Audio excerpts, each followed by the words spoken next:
Hello, everyone, and welcome to another dose of your Motivation Monday. I've been thinking a lot about one particular verse these last several weeks, and it's been on my heart so much that I wanted to share it with you guys. And it comes from 1 Samuel 16:7, and it says, "For the Lord sees not as man sees.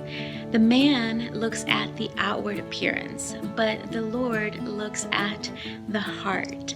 And I remember the first time I heard this verse, I think I was like in maybe 4th or 5th grade. And at the time, I didn't really have like a huge understanding of what it could mean and all the ways that it would pertain to my life as I, kept living since then. But I remember it brought me so much peace.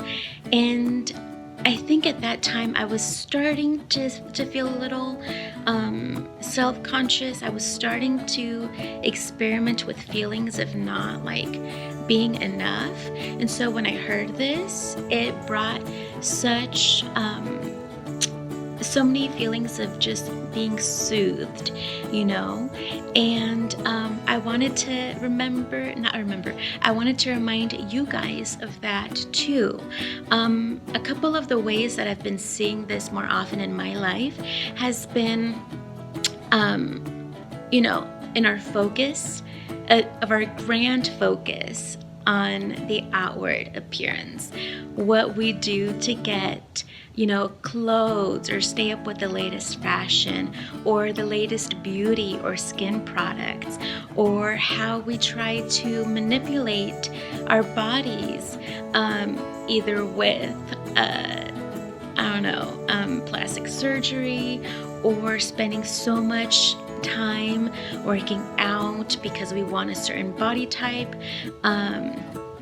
All those things are for our eyesight, are for others to see us in a certain way. And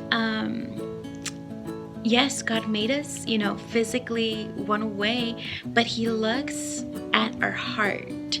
And that just brings me so much comfort because I don't have to try to keep up with everything. I've tried before, and it's brought me more anxiety than anything. And so when I remember this, when I go back to this verse, it gives me peace knowing that above anything, God looks at my heart, and He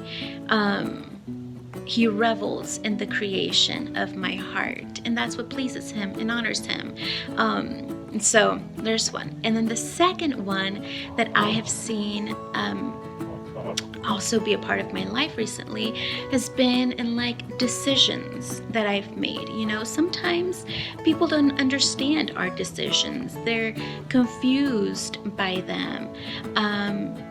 Usually when they don't match up with their own decisions, even with family or close friends.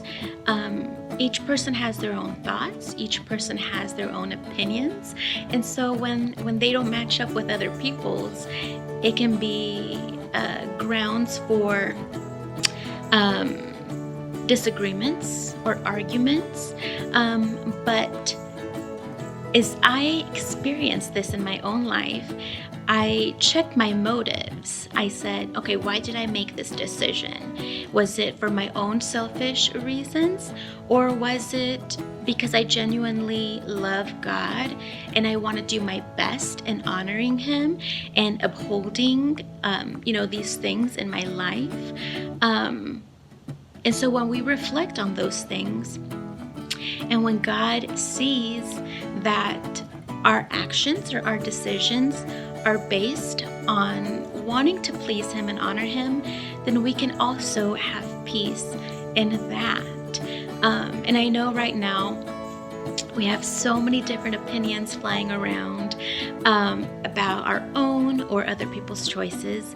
And I love that we can just lay that at God's feet as we continue to do our best in honoring Him and seeking Him and pleasing Him with our lives and ultimately our hearts, because that's where everything comes from, right? So I want to leave you with that. Focus on your heart. Focus on how God sees your heart, not the outward appearance, because that changes all the time. But your heart will always be yours, and it will always be what God has given you. Just like your fingertips. There's no one else with your fingertips, and there's no fingerprints. Fingerprints. And there's no one else with your heart. So do your best to honor God with it, and He will be honoring you in that as well. Okay? Have a wonderful week, and I'll catch you later. Bye.